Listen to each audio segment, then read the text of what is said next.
امروز روز شنبه 3 سپتامبر 2023 میخواهیم یک حقیقت از روی صدق و اخلاص من حیث یک فرد که سن اضافه از 60 که تمام حقایق در زمانی که همین گروه وحشی بیسواد جنایتکار او باش قطاع و طریق دزد راهگیر کاروانهای مواد غذایی در شارع سالنگ در سنه 1992 یا 91 به کابل ریختند. به اثر ضعف اقتصادی رژیم نجیب که مصارف لوجستیکیش به حدود 3 ماه کفایت وزارت دفاع را میکرد و این یک حالتی بود که نجیب دچار فشارهای اقتصادی قرار گرفت. بنابراین یک ذره تزلزل در صفوف حکومت پیش شد که امو سگ جنگیش بیناموس دوستم پدر نداد و اونمو رفت یاغی شد سون مزار.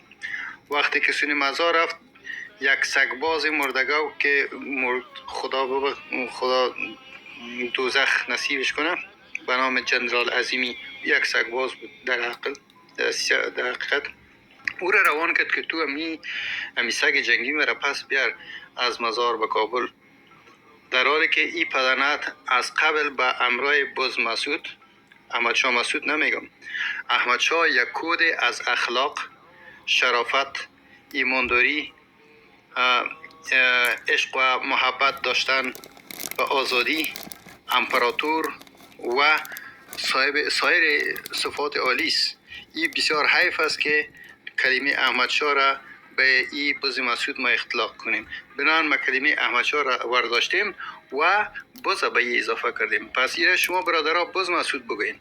اینمی پدرنتا وقتی که در کابل با کمک اونمو سگ جنگی نجیب دوستم با امرای امو پاچه بلندای گرمجم کودن و احمقش که به کابل ریختن، اگر نه بازی صلاحیت نداشت از منام مردم کابل میترسید.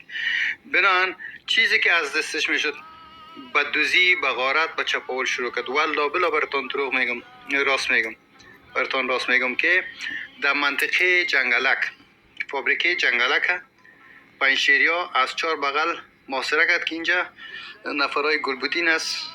مقصد هم فایر میکرد و این منطقه را نارام ساخت و شواشو چیزی که مسائل مربوط به فابریکه جنگلک بود تمامش قاچاق کردن، به دوزی بردن.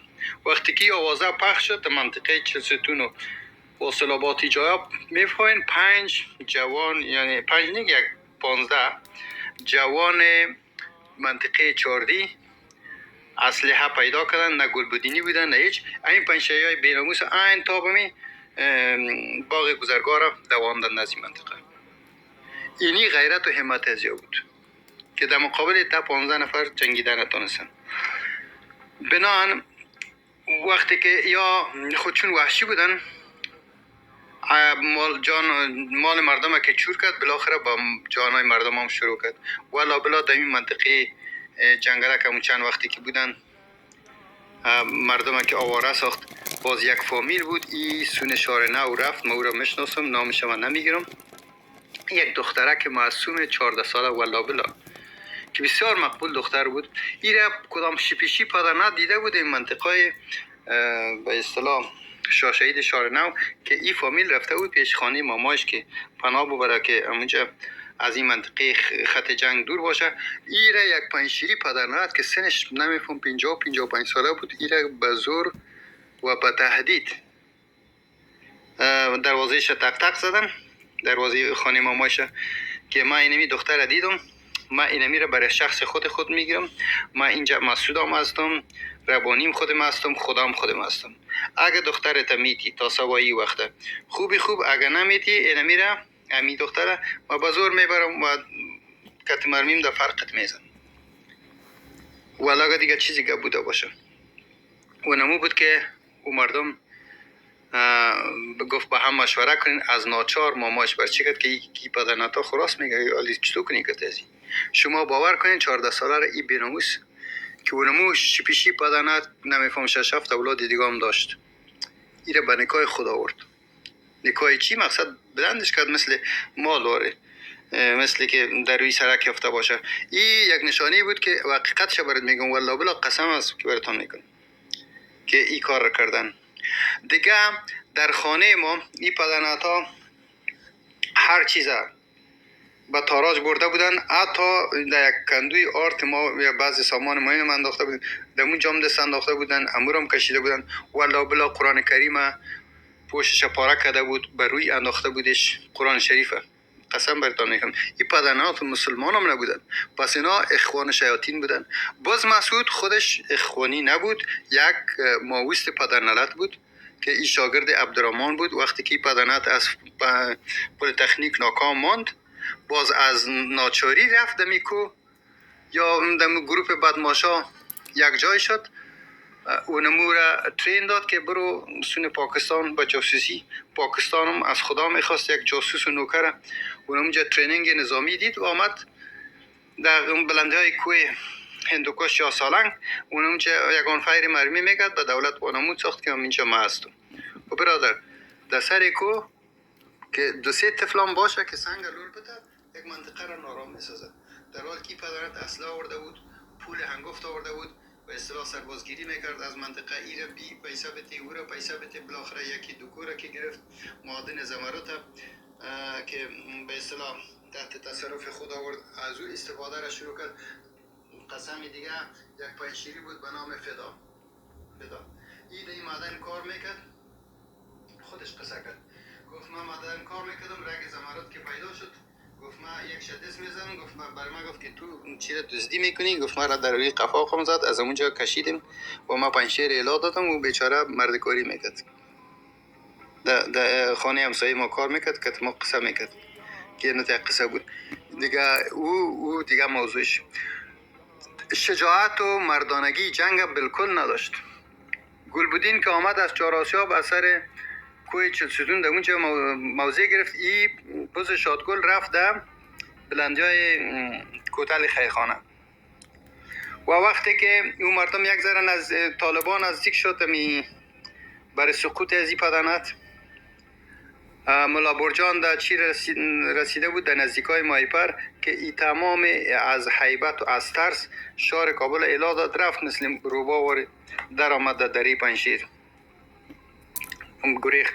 اگر مرد می بود ای رویاروی جنگ میکرد، مرد جنگ نبود و ایره قهرمان نگوین. قهرمان به اصطلاح با چانس برازی این لقب داده شده از دست کرزه چرسی که اون به خاطر دوام قدرت خود این پنشیری های احمقه گفت بار به این خوش میشه، این نامش قهرمان میام، در حالی که این با مردم افغانستان، مردم یک جنایتکار، حیثیت یک جنایتکار، یک نادان، یک پسته داره. مردم خب به عقل نیست، کور نیست که این قهرمان قبول کنه. با کدام نسبت قهرمان است؟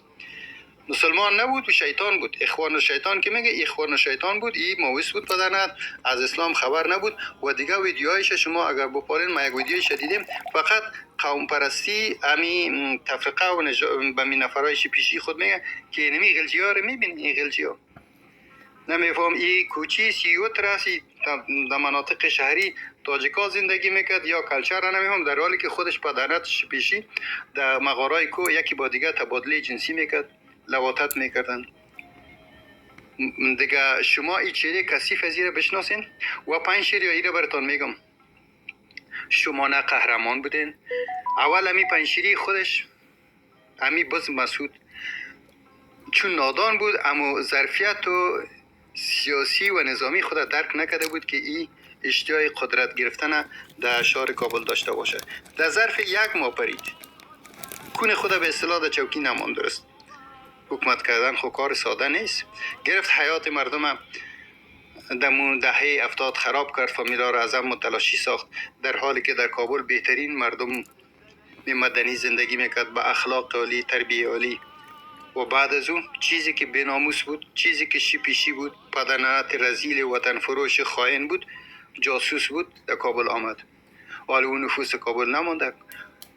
پنجشیری از یک سو، بعضی اقوام هزاره شیطانی که در ایران کلان شده بود و از دیگه سو یا کلش در کابل ریخت، یکی به جان دیگه هم ریخت. جنگا را شروع کردن و از به نمایندگی از پشتون سیاف لعنتی پدنت که اون یک شیطان بود فقط تعریف مسعود میکرد، اما استفاده جنسی چی خود مالی خود میکرد. این قوم را یکی دیگه منداخت که پشتون شد، یزاره شد، غرب مردم عام بیچاره از دست بی ناموسا، از دست بی شرفای شیطان آواره و پراگنده شدن به هر سو. غرور افغانیت به زمین زدن، هویت افغانی را از دست دادن مردم. پاسپورت افغانی را پلیس پاکستان اونو سمنداخت، حیثیت نداشت. چرا؟ از دست این بی‌ناموسا. در حالی که در زمان داوود به عنوان یک حرکت نظامی که خواست به پاکستان نشان بده، امی دوره احتیاط جلبش اعلان کرد، تمام افغانستان حاضر شد. پاکستان از حیثیت و از هیبت نظامی افغانستان حراس کرد، در حالی که از دست نمی شیطانا یک قشلی فرقه پاکستان به اصطلاح بسش بود و تهدیدش قرار گرفته بود. چرا که ما ارکانهای حرب، جنرالای آزموزده نظامی خودم از دست نمی قوم بز از دست دادیم. مهمات ما را کلش فروخت، جنرالا را توهین کرد، در حالی که خود از این پدنت امو کلایش گرفته بود در مکرویان کونه، امی پکول ازیره، امی دوستمیا گورا بیادبی ما در مابینش گورا کده بود، در مابین سرک مکرویان کونه مانده بود که اونه در کلای پنجشیری ما گو کردیم. ما ایر از کو آوردیم یا اون یک بلا با دیگه بلا میگفت که ما بهتر هستم از اون. گرمجم میگفت که ما ایره ما آوردیم، این قدر حیثیت و چی نداشت، قدرت نداشت که با کابل بیایم. این ما بودیم که ایره آوردیم، اما این خرابی کرد. این حال ما در پکور از این گو کردیم. اگر پنجشیری شما قدر همت می داشتین که دوستم جنگ میکردیم. خدا خراب بربادتان کنم. قهرمان به این نگوین. هر کس که را قهرمان میگم بد میکنه، گو میخورم و ایره به این نسل جوان میگم که این یگانه خائنی بود که وحدت و اتحاد ملی افغانستان لطمه زد. اردوی 50-60 سالی افغانستان از هم باشید و انفراسترکچر به اصطلاح معرف کشور، میارای شهری کشور از بین برد.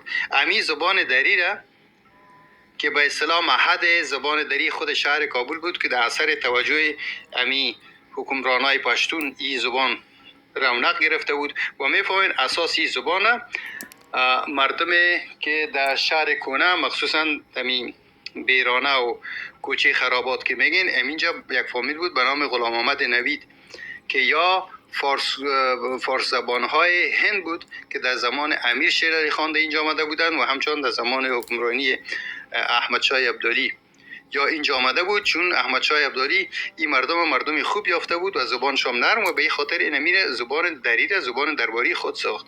اینمی پشتون ها بود که این زبان به اغنا رساند و این زبان تا اون زمان نجیب در شهر کابل بسیار یک زبان سلیس و اعدایش بسیار ظریف بود. اما این کولابی هایی که آمد به اصطلاح لهجه های کولابی را شامل ازی ساخت و گرامرش هم تغییر داد، لهجهش هم تغییر داد. مثلا میگن برادران عزیز تا کنون نمیفهم،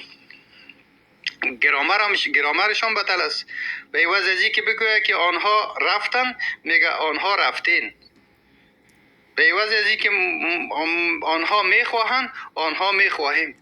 یک چیزایی میگه که امی زبان هم امو لهجهش امو گرامرش هم کیفیتش هم از دست داد. شهریان کابل شهروندان و وند خود گپشان دوزی. شهر کابل که در یک نقطه که مرتکب یک عمل دزدی میشدن بازوی را میگفت که میوند ما خورد، پس نام زیر شهروندان موندن.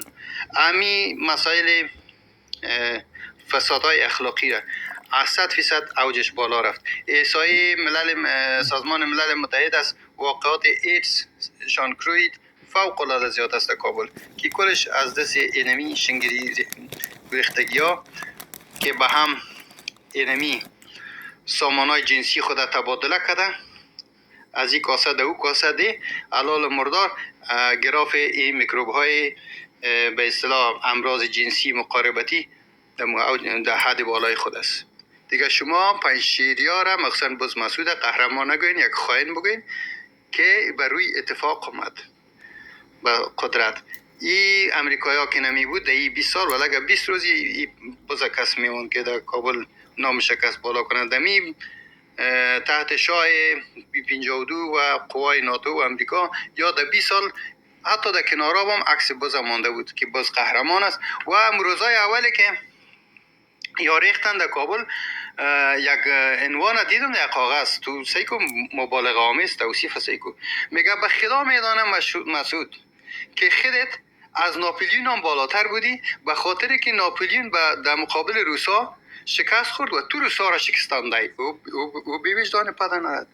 باز مسعود روسا را شکست داد. باز مسعود خود یک معامله بود به امرای روسا در یک کاسه کتش نان میخورد، دخترای خود برش میداد که بگی در نکایت بگی و در حالت پروتکل بود. ویدیوش برآمده که ما در آخر با این موافقه رسیدیم که قوای روسی در اینجا باشه و دیگه موتر مربوط با پنجشیریا تلاشی نشه، دیگه باید همینجا باشین. خب پدرند این شد جهاد نامش میگی که تو روسیه بگی که خود تو همینجا باش، ما هم همینجا میباشیم دیگه. اگر کدام قطار قوای افغانی بالا تیر میشه اگر ما سرش حمله میکنیم و کار ماست. این شد جهاد نامش میمونی، در حالی که تو پدرت میگه ما روسا را شکست دادیم. روسا را از افغانستان در رعایت و تدبیر دکتر نجیب بود که روسا را به یک شکل قناعت داد که خودم خراب کردیم و این ملک مردمش مسلمان است. این مفکورای کمونیسم قابل تطبیق نیست. تا که جنگ و ما خودم از قدرت خسته شدیم.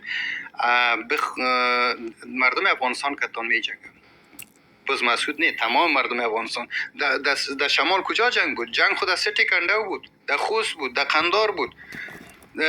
و مردم ها شاید بیاد داشته باشه همین سن سال 60 و 50 مرکز کندک تجمع در کجا بود؟ در مشیرپور بود که تمام جوانا را بسکری میبرد و بچه خطرناک است. کجا میبرید؟ سه کندک. کجا میبرید؟ قندار. کجا میبرید؟ لغمان یا جلال آباد برای جنگ. و تو خونه بود که در کاپیسا جنگ است یا در پنجشیر جنگ است. در پنجشیر بز که روسا پروتکل کرده بود. در جبل سراج مادیونس کور لنگ پروتکل کرده بودی چا میگه که ما هستیم کتت و در ظاهر یا خود مجاهد میگفتند به دنیا خود کسای معرفی کرده بود که ما کت روسا میجیم، در حالی که به امروز در پروتکل بود. جنگی اصلی را در مقابل روسا قنداریا کرده، مردم زابل کرده، مردم ستکنده و پکتیا کرده. و اما تا دمی 20 سالم باز امریکا خودش میگه که در افغانستان پر امترین نقطه ولایت پنجشیر این مناطق دور بغلش بودن در آبی جایا، در حالی که در تمام افغانستان جنگ بود علیه امریکا و قوای ناتو. این حال قضاوت به دست شما که جنگ کی کرده در این 40 سال، امتیاز کی برداشته. این 20 ساله که ناتو و امریکا نمی بود باز میتونست که عکس خود جای بند کنه یا خود قهرمان بگه یا و خوش. بنان برادرها توصیه ما به شما ایسته که یا پنجشیریا برای شما میگیم که خیال قدرت از سرتان دور کنین. قسمی که بزرگایتان گفته که ما از کلاب آمدیم، ما خونه گفتیم بزرگایتان گفته ما از دولت موجوده میخوایم هر کسی که از این کلابیا با یک عمل خلاف دولت یا خلاف نظم عامه کار میکنن دست و پایش بسته کرده در یک کشتی پرتنش روانش کنین پیش امام رحمانوف که در کلاب جای به جای همونجا بستیش کنه و از این وطن بیرونش کنه. خانه دان خراب شد، بی‌شرف های سگ نه قهرمان هستین، هیچ گوی نیستین در زندگی. هیچ امی طالب نباشم میالی ما براتون میگم. شما از ترک تبارای ازبک و ازاره ولا که ازارت نکشه و پنجشیری به خدا در ماه دوم گوید میبره. اینمی موجودیت پشتون است که من به تاجیکا احترام دارم. اصلی تاجیک خب مردم کابل است، مردم هرات است، مردم فراس که در لوگر است، تاجک در پنجشیر ختم خاتمه نمیافت. تاجک پنجشیر کلابی است پیش ما. مردم اصلی بدخشان این مردم فارسی زبان به اصطلاح مدنی هستند که به همراه قوم پشتون شانه به شانه حکومت جور کردن، تاسیس کردن، در امور حکومتداری حصه گرفتن، در ترقی وطن، در حفظ وطن همکاری کردن. شما پنجشیرها به مردم افغانستان خود دشمن وانمود کردین و کارمل هم شما را شناخته بود که دشمنان سوگند خورده وطن یادتان کرده بود. دیگه امید است که وطندارای ما اینمی پنجشیریا را بزمسوده خیلی بزمسوده بشناسه. حال بچهش پیدا شده که این خود دموکرات میگه و این بیانیای که سرش یک ماه را ضبط میکنه و کلمات و اصطلاحات از شاهنامه فردوسی جمع کرده او را پف میکنه برای مردم بیانیه میده که به گویا ما بسیار فهمیده هستم، در حالی که این فهمیده نیست. این خانه خراب این رفته بود لندن، میگه من چی دارم، تعلیم ماستری دارم. او برادر بیاین محاسبه کنیم، تعلیمات در خارج است. وقتی که بچلر دیگری میگیری تو مجبور بعد از فراغت 4 سال درس بخونی، برای ماستری باید 2 سال درس دیگه بخونی که 6 سال، برای دکترا بعضی پروگرام های دکترا 3 سال است، بعضی 5 سال، مجموعاً 8 سال که تو یک دانشمند فارغ جهان غرب باشی. باز مسعود 3 سال تیر کردم. میگه یک دفعه من رفتم در دوره عسکری، باز او را در سیاست و تاریخ شروع کردم، باز یک بخش نظامی را خواندم. یعنی این کورس های دیپلمه را خوانده. او را دیپلمه میگه که 8 ماه 9 ماه و این دیپلمه را هم از لیاقت نگرفتم. ما کسی گفت که در لندن این چون پیسای منافقت گرفته و پیسای زمرد گرفته بود، استادا را یگان رشوت میداد. این اتخانه است که این ملک صفاست، اینجا غذای درست برش بده یک رشوت برش بده نمره تا تاپ میده. یعنی اینمی کورسای دیپلمه هم بچه بز درست نگرفت از اساس لیاقت خود. این بچه بز فقط اما انگلیسیش هم خوب نبود، دمی آخرا زحمت کشیده یک ذره انگلیسی را پف میکنه و سر از او بسیار افتخار هم میکنه که و خبرنگار برش میگه با فارسی گپ بزنی، این به انگلیسی پف کده میره و با فارسی که بیانیه میده. از این کتابای شاهنامه فردوسی و نمیفهم مولانای بلخی کلمات و اصطلاحات میاره و شعرش هم میگه. او برادر او احمق، مولانای بلخی در یک وقت مولانا بود، ملا بود، ملای ساده. این زمانه قرن 21 است، به ملا به الفاظ ملا کس گوش نمیده. و چی کمال داشت که تو را در رخ مردم پف میکنی؟ به هر صورت اینمی حقایق بود که ما به همه هموطنا گفتم. ما همه ملت افغانستان را دوست دارم. مردم واقعی بودن در همه اقوام، مخصوصا در قوم هزاره شریفترین مردم بود. اما اینی پدنت های امی تربیت شده ایران که آمد، امی هزارای مرکزی را چهرهش بدل ساخت. خب نسبت به متمایلات به اصطلاح قومی جانبداری از یوکا، در حال که هزاره بسیار خوب قوم بود.